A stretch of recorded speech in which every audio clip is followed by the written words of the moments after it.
जय गुरु जी, शुक्राना गुरु जी, मेरी प्यारी संगत जी। गुरु जी के कितने प्यारे प्यारे दर्शन है संगत जी, करो सभी गुरु जी के प्यारे प्यारे दर्शन करो संगत जी। देखो नाग देवता में कितने प्यारे दर्शन हो रहे गुरु महाराज के। जय गुरु जी, शुक्राना गुरु जी। ओम नमः शिवाय, शिव जी सदा साई। ओम नमः शिवाय, गुरु जी सदा साई। संगत जी, गुरु जी हमें बहुत कुछ सिखाते हैं, गुरु जी हमें बहुत कुछ बताते हैं हमारे जीवन के बारे में। ऐसे ही आज पाठ में बताया गया है कि एक नाम गुरु कोड़ो मंगले ते सारे सुख मिल जाएंगे। तो उसके बारे में बताया गया कि गुरु की आज्ञा का जो गुरु आज्ञा दे या ना दे, जो गुरु की सेवा में निरंतर लगा रहेगा ना, गुरु आज्ञा दे या ना दे, गुरु जी की आज्ञा का मत इंतजार मत करो। गुरु जी आपको ये चल के थोड़ा कहेंगे कि आप ये सेवा करो। हमारे टेलीपैथिक के थ्रू, हमारे मैसेज के थ्रू, सेवा के थ्रू आपको बार बार बताया जा रहा है कि गुरु जी की सेवा करो।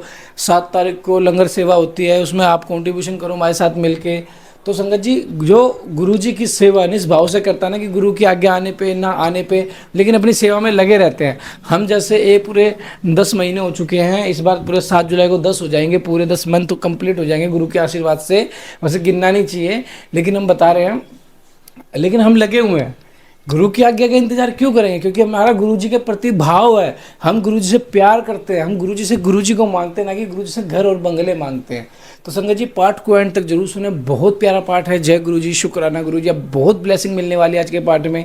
जय गुरु जी, शुक्राना गुरु जी। ओम नमः शिवाय, शिव जी सदा साई। ओम नमः शिवाय, गुरु जी सदा साई। जय गुरु जी। जय गुरु जी। गुरु से मंत्र लेने तथा उसके जप करने की विधि। 5 प्रकार के जप तथा उनकी महिमा। मंत्र गणना के लिए विभिन्न प्रकार की मालाओं का महत्व तथा अंगुलियों के उपयोग का वर्णन। जप के लिए उपयोगी स्थान तथा दिशा। जप में विजरणीय बातें। सदाचार का महत्व। आस्तिकता की प्रसन्नता तथा पंचाक्षर मंत्र की विशेषता का वर्णन। महादेव जी कहते हैं, वराण्य आज्ञाहीन, क्रियाहीन, श्रद्धाहीन तथा विधि के पालनार्थ आवश्यक दक्षिणा से हीन हो जो जप किया जाता है वह सदा निष्फल होता है। मेरा स्वरूप भूत मंत्र आदि आज्ञासिद्ध, क्रियासिद्ध और श्रद्धासिद्ध होने के साथ ही दक्षिणा से भी युक्त हो तो उसकी सिद्धि होती है और उसे महान फल प्राप्त होता है। शिष्य को चाहिए कि वह पहले तत्ववेता, आचार्य, जपशील, सद्गुण संपन्न, ध्यान योग परायण एवं ब्राह्मण गुरु की सेवा में उपस्थित हो। मन में शुद्ध भाव रखते हुए प्रयत्न पूर्वक उन्हें संतुष्ट करे। ब्राह्मण साधक अपने मन, वाणी, शरीर और धन से आचार्य का पूजन करे। वह वैभव हो तो गुरु को भक्ति भाव से हाथी, घोड़े, रतन, अक्षत्र और ग्रह आदि अर्पित करे। और जो अपने लिए सिद्धि चाहता हो वह धन के दान में कृपणता न करें। तदंतर सब सामग्रियों सहित अपने आप को गुरु की सेवा में समर्पित कर दें। इस प्रकार यथाशक्ति निश्चल भाव से गुरु की विधिवत पूजा करके गुरु से मंत्र एवं ज्ञान का उपदेश क्रमशः ग्रहण करें। इस तरह संतुष्ट हुए गुरु अपने पूजक शिष्य को, जो 1 वर्ष तक उनकी सेवा में रह चुका हो, गुरु की सेवा में उत्साह रखने वाला हो, अहंकार रहित हो और उपवास पूर्वक स्नान करके शुद्ध हो गया हो, पुनः विशेष शुद्धि के लिए पूर्ण कलश में रखे हुए पवित्र द्रव्य युक्त मंत्र शुद्ध जल से नहलाकर चंदन, पुष्प, माला, वस्त्र और आभूषणों द्वारा अलंकृत करके उसे सुंदर वेशभूषा से विभूषित करे। तत्पश्चात शिष्य से ब्राह्मणों द्वारा पुण्य है वाचन और ब्राह्मणों की पूजा करवाकर समुद्र तट पर, नदी के किनारे, गौशाला में, देवालय में, किसी पवित्र स्थान में अथवा घर में सिद्धिदायक काल आने पर शुभ तिथि, नक्षत्र, शुभ नक्षत्र तथा सर्व दोष रहित शुभ योग में गुरु अपने शिष्य को अनुग्रह पूर्वक विधि के अनुसार मेरा ज्ञान दे। एकांत स्थान में अत्यंत प्रसन्नचित हो उच्च स्वर से हम दोनों के उस उत्तम मंत्र का शिष्य से भली भांति उच्चारण कराएं। बारंबार उच्चारण कराकर शिष्य को इस प्रकार आशीर्वाद दे कि तुम्हारा कल्याण हो, मंगल हो, शोभन हो, प्रिय हो। इस तरह गुरु शिष्य को मंत्र और आज्ञा प्रदान करे।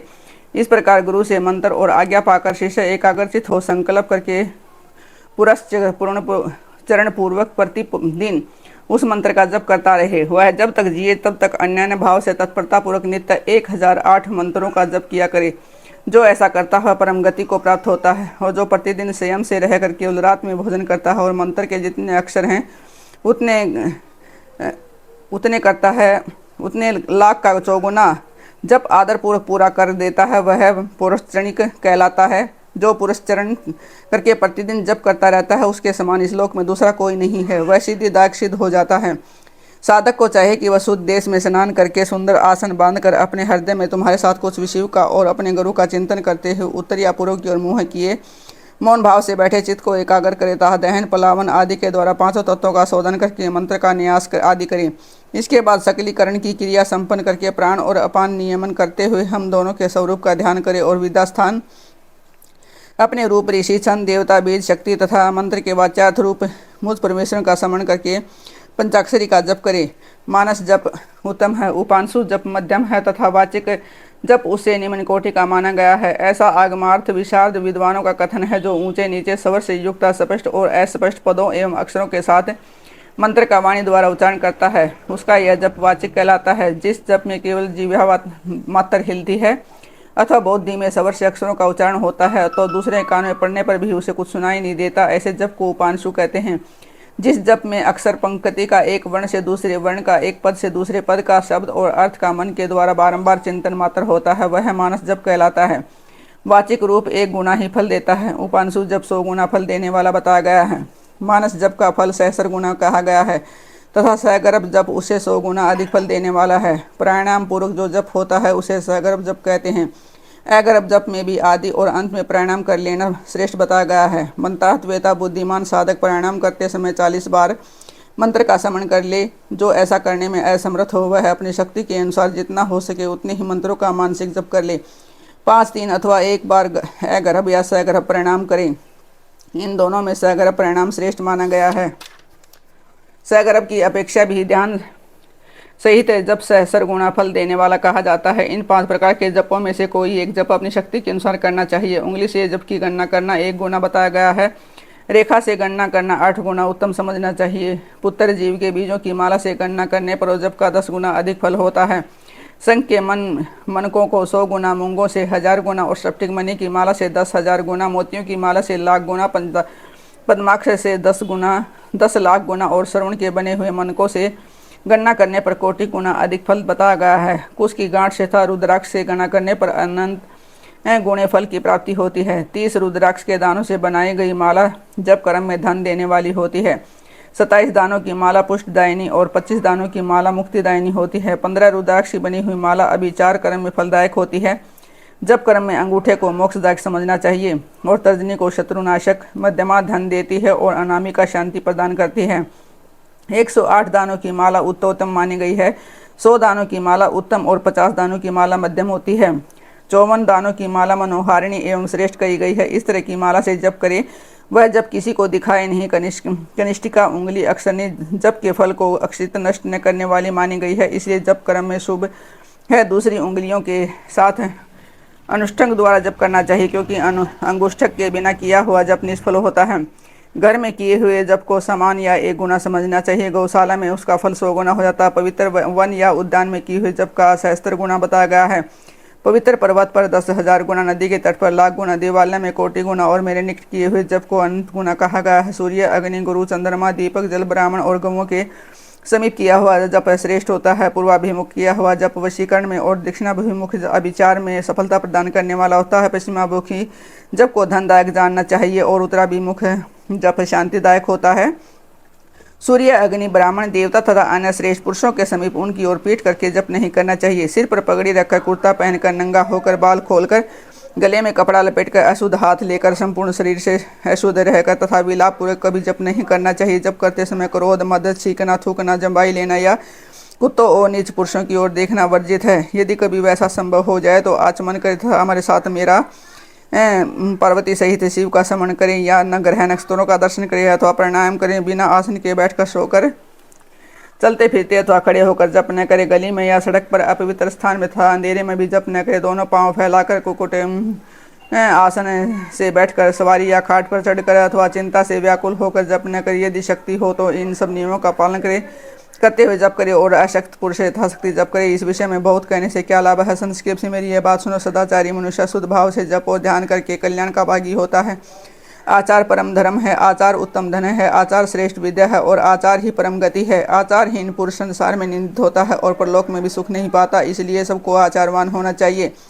वेदक विद्वानों ने वेद शास्त्र के कथनानुसार जिस वर्ण के लिए जो कर्म विहित बताया गया है उस वर्ण के पुरुष को उसी कर्म का समय का आचरण करना चाहिए, वही उसका सदाचार है, दूसरा नहीं। सत पुरुषों ने उसका आचरण किया है, इसलिए वह सदाचार कहलाता है। उस सदाचार का भी मूल कारण आस्तिकता है। यदि मनुष्य आस्तिक हो तो प्रमाद आदि के कारण सदाचार से कभी भ्रष्ट हो जाने पर भी दूषित नहीं होता।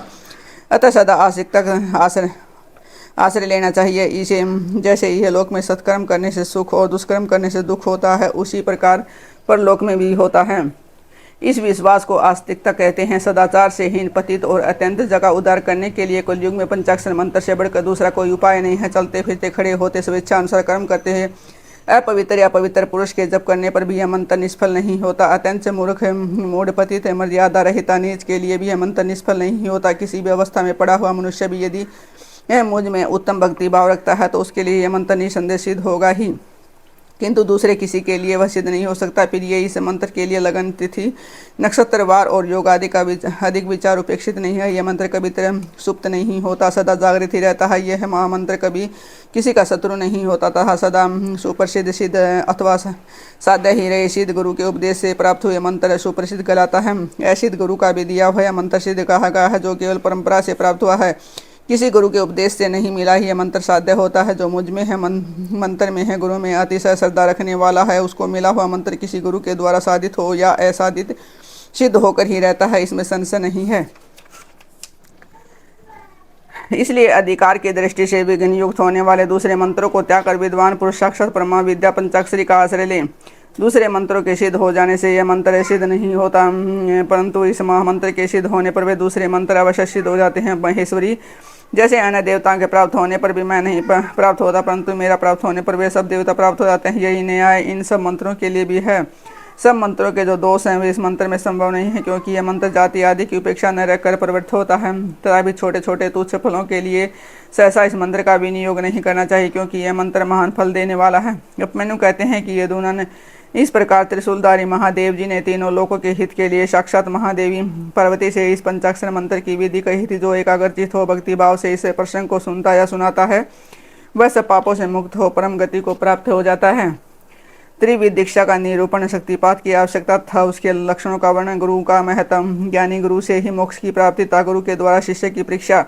श्री कृष्ण बोले, भगवान आपने मंत्र का महात्मा था, उसके यो प्रयोग का विधान बताया है, जो साक्षात देववेद के तुल्य है। अब मैं उत्तम शिव संस्कार की विधि सुनना चाहता हूँ, जिसे मंत्र ग्रहण के प्रकरण में आपने कुछ सूचित किया था, वह बात मुझे भूली नहीं है। उपमन्यु ने कहा कि अच्छा, मैं तुम्हें शिव द्वारा कथित परम पवित्र संस्कार का विधान बता रहा हूँ, जो समस्त पापों का शोधन करने वाला है। मनुष्य जिसके प्रभाव से पूजा आदि में उत्तम अधिकार प्राप्त कर लेता है, उस षड्व शोधन कर्म को संस्कार कहते हैं। संस्कार अर्थात शुद्धि करने से भी उसका नाम संस्कार है। यह विज्ञान देता है और पास बंधन को क्षीण करता है, इसलिए इसे संस्कार को ही दीक्षा भी कहते हैं। शिव शास्त्र में परमात्मा शिव ने सांभवी, शाक्ति और मांत्री 3 प्रकार की दीक्षा का उपदेश किया है। गुरु के दृष्टिपात मात्र से, स्पर्श से तथा संभाषण से भी जीव को जो तत्काल पासों का नाश करने वाली संज्ञा समय की बुद्धि प्राप्त होती है, यह सांभवी दीक्षा कहलाती है। इस दीक्षा के 2 भेद हैं, तीव्रता और तीव्रतरा। पाशों के अक्षीण होने में जो शीघ्रता या मंदता होती है, उसी के भेद से ये 2 भेद हुए हैं। जिस दीक्षा से तत्काल सिद्धि या शांति प्राप्त होती है, वही तीव्रतरा मानी गई है। जीवित पुरुष के पाप का अत्यंत शोधन करने वाली जो दीक्षा है, उसे तीव्रा कहते हैं। कहा गया है, गुरु योग मार्ग से शिष्य के शरीर में प्रवेश करके ज्ञान दृष्टि से जो ज्ञानवती दीक्षा देते हैं, वह शक्ति कही गई है। क्रियावती दीक्षा को मांत्री दीक्षा कहते हैं। इससे पहले होम कुंड और यज्ञ मंडप का निर्माण किया गया है। फिर गुरु बाहर से मंद या मंदतर उद्देश्य को लेकर शिष्य का संस्कार करते हैं। शक्तिपात के अनुसार शिष्य गुरु के अनुग्रह का भाजन होता है। शैव धर्म का अनुसरण शक्तिपात मूलक है, अतः संक्षेप से उसके विषय में निवेदन किया जाता है।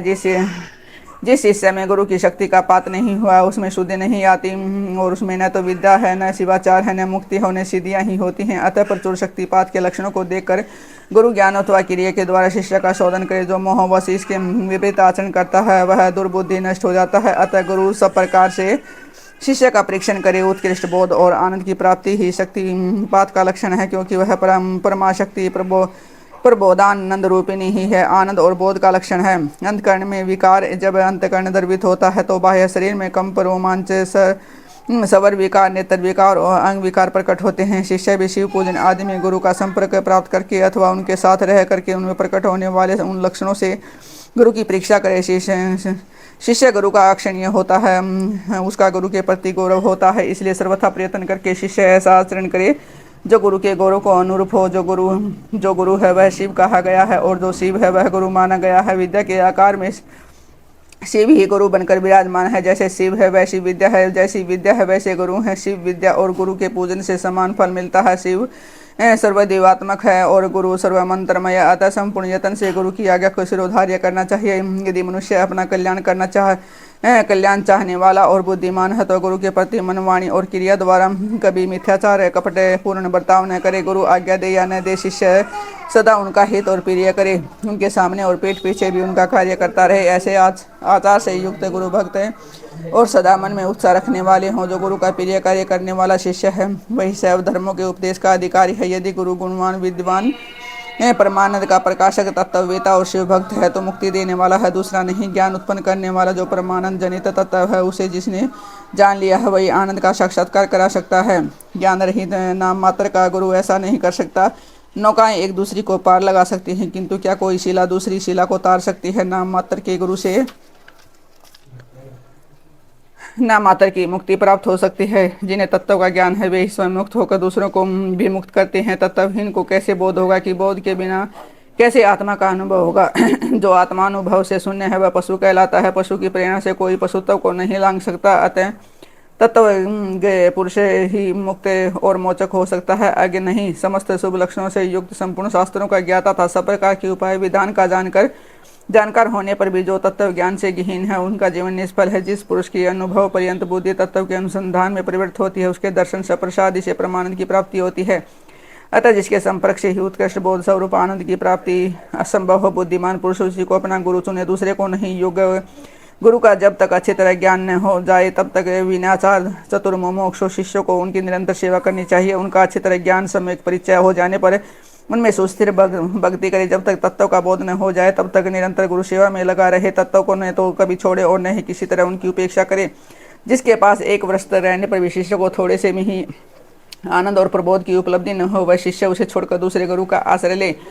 गुरु को भी चाहिए कि वह अपने आश्रित ब्राह्मण जातीय शिष्य की 1 वर्ष तक परीक्षा करे, शिष्य की 2 वर्ष और वैश्य की 3 वर्ष तक परीक्षा कर, प्राणों को संकट में डालकर सेवा करने और अधिक धन देने आदि का अनुकूल प्रतिकूल आदेश देकर, उत्तम जाति वालों को छोटे काम में लगाकर और छोटों को उत्तम काम में नियुक्त करके उनके धैर्य और सहनशीलता की परीक्षा करे। गुरु के तिरस्कार आदि करने पर जो भी विषाद को नहीं प्राप्त होते, वे ही संयमी, शुद्ध एवं शिव संस्कार कर्म की योग्य हैं। जो किसी की हिंसा नहीं करते, सबके प्रति दयालु होते हैं, सदा हृदय में उत्साह रखकर सब कार्य करने को उद्यत रहते हैं, अभिमान शून्य, बुद्धिमान और स्पर्धा रहित होकर प्रिय वचन बोलते हैं, सरल, कोमल, स्वच्छ, विनयशील, सुस्थिर चित, सोचाचार से संयुक्त और शिव भक्त होते। ऐसे आचार व्यवहार वाले द्वित जातियों को मन, वाणी और शरीर क्रिया द्वारा यथोचित रीति से शुद्ध करके तत्व का बोध कराना चाहिए। यह शास्त्रों का निर्णय है। शिव संस्कार धर्म कर्म में नारी का स्वतः अधिकार नहीं है। यदि वह शिव भक्त हो तो पति की आज्ञा से ही उक्त संस्कार की अधिकारिणी होती है। विधवा स्त्री का पुत्र आदि की अनुमति से और कन्या का पति की आज्ञा से शिव संस्कार में अधिकार होता है। शूद्रों, पतितों और वर्ण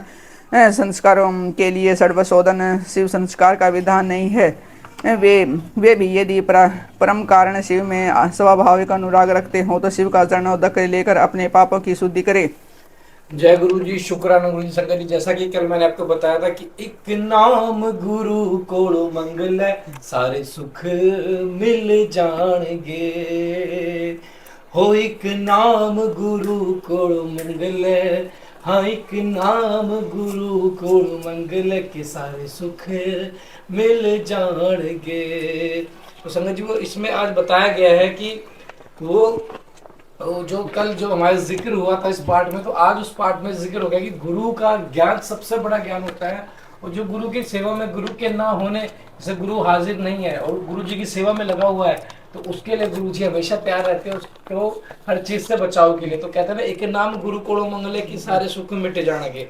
जय गुरु जी, शुक्राना गुरु जी। ओम नमः शिवाय। शिव जी सदा सहाय। ओम नमः शिवाय। गुरु जी सदा सहाय। जय गुरु जी, शुक्राना गुरु जी।